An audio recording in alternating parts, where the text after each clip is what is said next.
Hello everyone, it's Shane Kanto, your Wasteland reviewer, and I'm here to review Louis Armstrong's Black and Blues, and this is a new documentary that follows the life and legacy of the master and so-called founding father of jazz, America's first pop star and cultural ambassador, Louis Armstrong.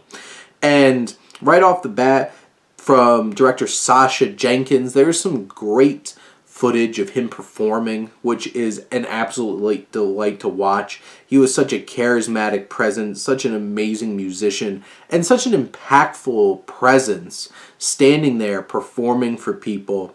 And I love how this documentary started with Orson Welles, like introducing Louis Armstrong, and there's some great use of like some big name people to layer in some star power here.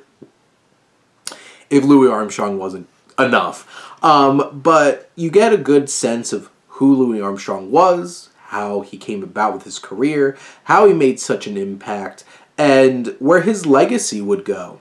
But not only with the music, I thought it was very interesting the black part of like the Black and Blues, where the film tackles how he was a representation of black culture in many ways too, and I thought that was an intriguing addition here. They use amazing archival footage throughout this whole entire film that really brings this story of Louis Armstrong to life. And I feel like if we can accomplish that when telling a story about somebody who's long since been gone, that if we could get good archival footage to bring them back to life, I feel like the film's much more impactful for it, and this film certainly was. And I really felt attached to like the energy that he brought in his performances. Those were the most impactful and poignant scenes in this film.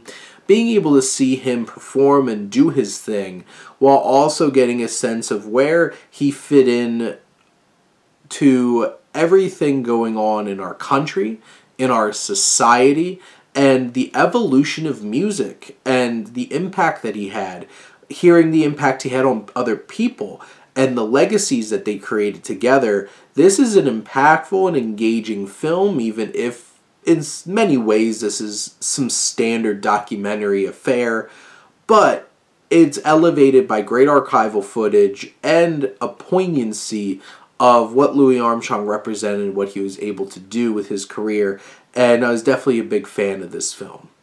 But those are my thoughts on Louis Armstrong's Black and Blues. Let me know what you think, and let's talk some movies. But thank you, as always, for tuning in and supporting your Wasteland reviewer.